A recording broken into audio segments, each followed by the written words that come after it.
चलिए आज का टॉपिक स्टार्ट करते हैं। तो आज हम पढ़ेंगे मूल कंसेप्ट। तो सबसे पहले तो ये जान लीजिए, ये जो टर्म मूल है, इस टर्म को इंट्रोड्यूस कराया था ओस्टवाल्ड नाम के साइंटिस्ट ने, ठीक है, इन 1896। क्लियर है। और मूल एक लैटिन वर्ड है और इसका जो मीनिंग होता है वो हीप या पाइल होता है, यानी कि ढेर, किसी भी चीज़ का ढेर, उसको कहा जाता है मूल।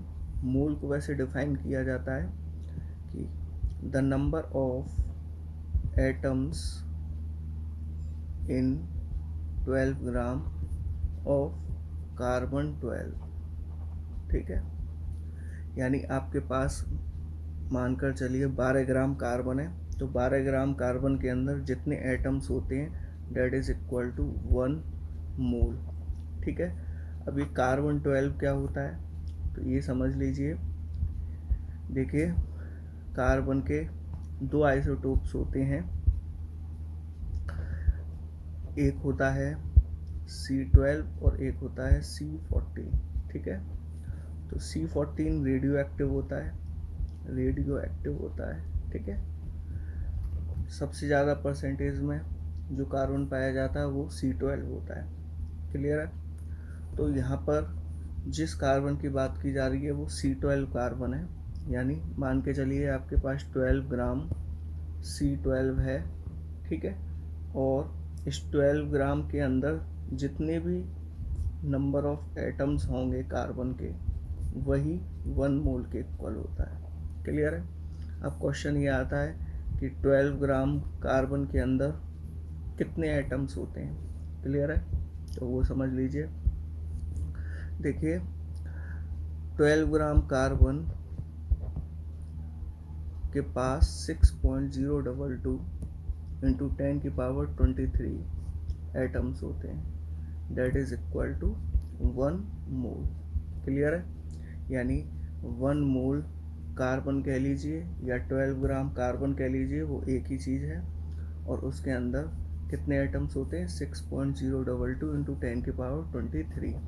ये जो नंबर है 6.022 इंटू 10⁻23, इसको हम एवोगैड्रोस नंबर कहते हैं। ठीक है, इसको आप चाहे तो Na से भी डिनोट कर सकते हैं। क्लियर है।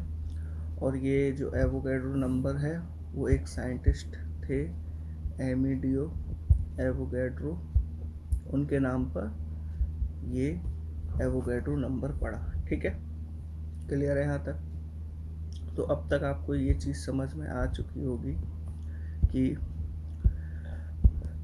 1 मोल सब्सटेंस जो होते हैं उसके अंदर 6.022 इंटू 10⁻23 यूनिट्स होती हैं। अब यहाँ यूनिट से मतलब एटम, मॉलिक्यूल, आयन या एनीथिंग एल्स। ठीक है, तो 1 मोल सब्सटेंस के अंदर इतने एटम, मॉलिक्यूल, आयन या कुछ और भी हो सकता है। ठीक है, अब जैसे कुछ और से मतलब मान के चलिए अगर आपको दे रखा है 1 मोल हाइड्रोजन एटम्स। ठीक है, तो 1 मोल हाइड्रोजन एटम्स के अंदर कितने एटम्स होंगे, वो होंगे 6.022 इंटू 10⁻23 एटम्स। क्लियर है। लेकिन अगर आपसे कहा जाए 1 मोल हाइड्रोजन मॉलिक्यूल, ये पूछा जाए हाइड्रोजन मॉलिक्यूल, 1 मोल हाइड्रोजन मॉलिक्यूल दे रखें, तो उसके अंदर कितने मॉलिक्यूल्स होंगे, अगेन 6.022 इंटू 10⁻23 मॉलिक्यूल्स। क्लियर।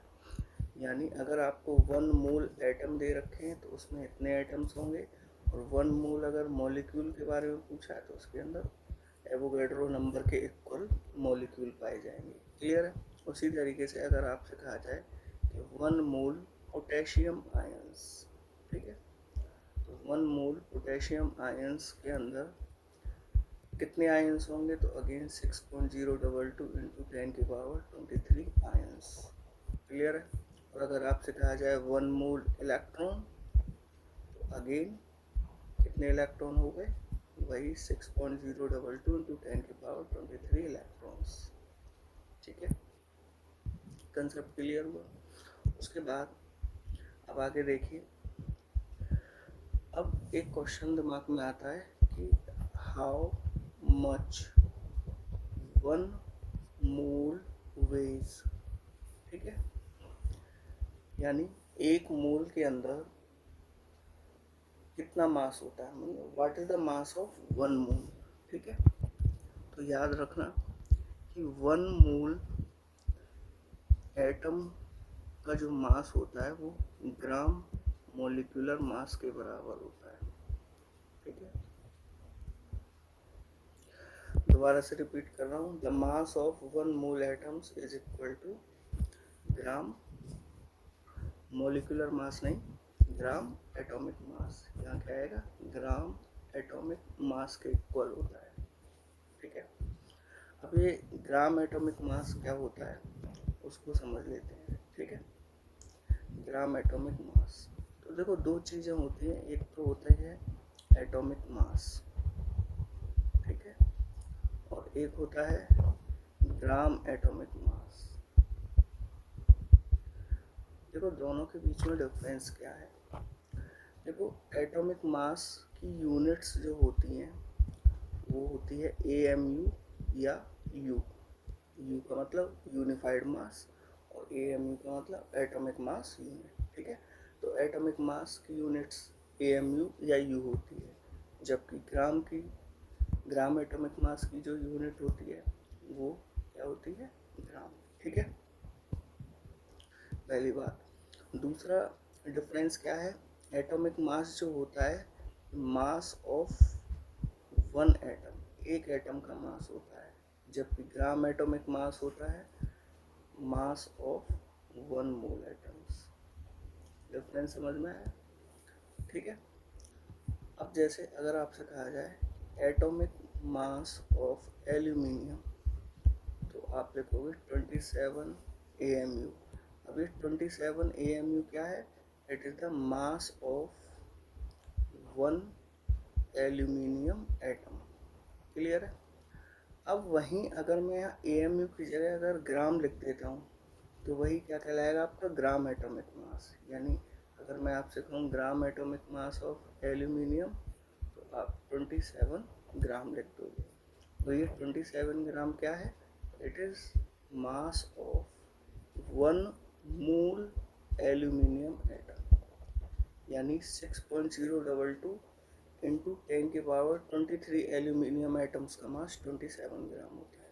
ठीक है, तो मैंने आपको यहाँ पर अभी थोड़ी देर पहले ये बताया था कि मास ऑफ 1 मोल एटम का जो मास होता है वो किसके बराबर होता है, ग्राम एटॉमिक मास के। तो अगर मैं आपसे कहूँ बताइए कि मास ऑफ 1 मोल ऑक्सीजन, तो आप लिखोगे ग्राम atomic mass of oxygen, that is 16 ग्राम। अगर आपसे कहा जाए कि बताइए मास ऑफ 1 मोल नाइट्रोजन एटम, तो वो किसके बराबर हो जाएगा, ग्राम atomic mass of nitrogen, that is 14 gram. Clear है यहाँ तक बात।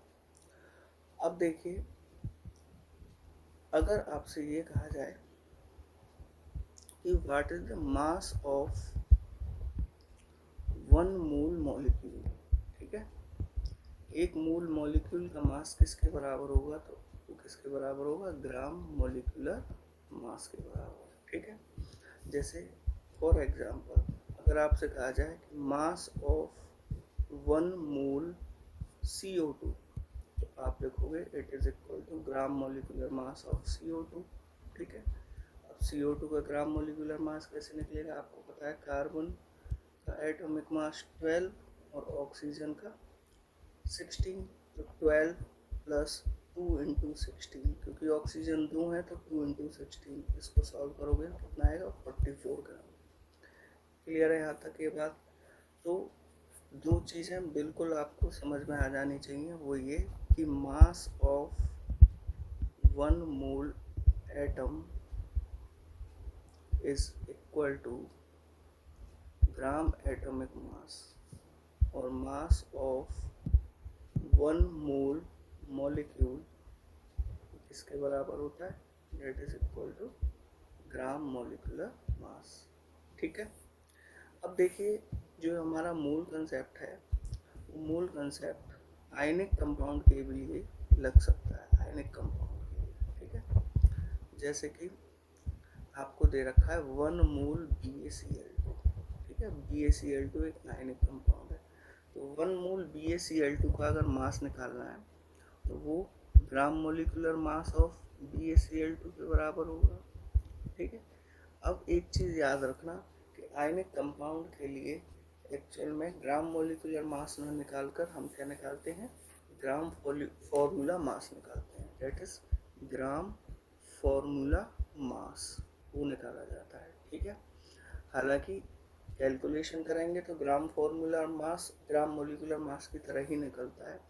कैसे कि Ba का एटॉमिक मास यानी बेरियम का एटॉमिक मास 137.2 प्लस अब एक Cl का एटॉमिक मास 35.5, तो यहाँ 2 Cl हैं तो उनका एटॉमिक मास कितना हो गया 71, जोड़ोगे तो लगभग 208.2 ग्राम आएगा, यानी 1 मोल BaCl2 का मास ग्राम फॉर्मूला मास के बराबर होगा 208.2 ग्राम। एक चीज़ और समझ लेते हैं कि 1 मोल BaCl2 के अंदर 1 मोल Ba2 पॉजिटिव आयंस होते हैं और 2 मोल Cl नेगेटिव आयंस होते हैं। ठीक है, फॉर्मूला से ही साफ दिख रहा है। अब 1 मोल Ba2 पॉजिटिव का मतलब 6.022 इंटू 10 की power 23 Ba2 positive ions, clear है, और 2 मोल Cl नेगेटिव का मतलब 2 इंटू 6.022 इंटू 10 की पावर 23 Cl नेगेटिव आयन। ठीक है, अच्छा अब देखिए आगे, now volume of 1 mole gas, एक मोल गैस का वॉल्यूम 22.4 लीटर होता है, वो भी एट STP यानी standard temperature and pressure, that is 0 degree Celsius and 1 atm। Standard temperature 0 degree Celsius और स्टैंडर्ड प्रेशर जो होता है वो किसके बराबर होता है, 1 atm के बराबर। ठीक है, तो बस अब कंक्लूजन की तरफ बढ़ते हैं। कंक्लूजन ये है, मैं इसमें आपको कुछ फॉर्मूला दे रहा हूँ, उनकी हेल्प से आप कैलकुलेशंस कर सकते हो मूल कंसेप्ट की। Number 1 mole substance equal to क्या होता है 6.022 इंटू 10 की पावर 23 पार्टिकल्स। पार्टिकल्स का मतलब एटम, मॉलिक्यूल, आयन या कुछ भी। ठीक है, number 2 number of moles of substance, अगर आपसे पूछे जाए number of moles of substance निकालिए। ठीक है, तो number of moles of substance का फॉर्मूला जो आप लगाओगे वो होगा मास ऑफ सब्सटेंस इन ग्राम, ठीक है, अपॉन में मास ऑफ 1 मोल सब्सटेंस इन ग्राम, यानी ये नीचे वाला जो टर्म है वो ग्राम एटॉमिक मास या ग्राम मॉलिक्यूलर मास है। ठीक है, अगर मान के चलो कि 1 मोल सब्सटेंस जो है, सब्सटेंस का मतलब यहाँ पर अगर आपसे कहा जाए कि मॉलिक्यूल तो आप लगाओगे ग्राम मॉलिक्यूलर मास, और अगर एटम दे रखा हो तो उसके लिए यूज हो जाएगा ग्राम एटॉमिक मास। ठीक है, उसके बाद नंबर 3, अगर मान के चलिए आपको क्वेश्चन में नंबर ऑफ पार्टिकल्स दे रखे हैं, उस केस में नंबर ऑफ मोल्स कैसे निकालोगे, तो number of moles equal to number of particles divided by Avogadro number 6.022 into 10 की पावर 23। ठीक है, अब देखो कुछ क्वेश्चंस ऐसे आएंगे जिसमें मास ऑफ 1 एटम निकाला जाएगा, एक एटम का मास बताना होगा, तो मास ऑफ 1 एटम जब कभी भी निकालना हो तो ग्राम एटॉमिक मास में 6.022 इंटू 10 की पावर 23 का डिवाइड कर देना। जैसे मान के चलिए अगर आपसे पूछा मास of 1 atom of carbon, carbon के एक एटम का मास, तो इसके बराबर हो जाएगा ग्राम एटॉमिक मास ऑफ कार्बन, सबको पता है कितना होता है 12 ग्राम, अपॉन में 6.022 इंटू 10⁻23। ये एक कार्बन एटम का जो है मास निकल गया है। अब देखिए इसी तरीके से अगर आपसे पूछा जाए कि मास ऑफ वन मॉलिक्यूल, एक मॉलिक्यूल का मास निकालना है, तो वो किसके बराबर हो जाएगा, ग्राम molecular mass divided by Avogadro number. जैसे आपसे पूछा जाए कि mass of one molecule of CO2, ठीक है, वो निकालना है, तो ये किसके इक्वल हो जाएगा, ग्राम molecular mass of CO2 that is 44 gram divided by 6.022 into 10⁻23। ये बात क्लियर है, ठीक है। चलिए उसके बाद नेक्स्ट पॉइंट, ये आपको पता ही है कि 1 मोल गैस का जो वॉल्यूम होता है वो कितना होता है 22.4 लीटर एट STP। क्लियर है। अब अगर मान के चलिए क्वेश्चन में आपको वॉल्यूम ऑफ गैस दे रखा है लीटर के अंदर और आपसे नंबर ऑफ मोल्स पूछे, तो आप कैसे निकालोगे, तो उसके लिए फॉर्मूला यूज हो जाएगा number of moles equal to volume of gas in litre at STP divided by 22.4। Clear. मान के चलिए कि आपसे पूछे कि 44.8 लीटर बराबर कितने मोल, ठीक है, तो आप क्या करेंगे 44.8 में डिवाइड करेंगे किसका 22.4 का, तो ये निकल के आएगा 2 मोल इसका आंसर हो जाएगा, ठीक है। तो इस तरीके से जो है मोल कंसेप्ट कंप्लीट होता है।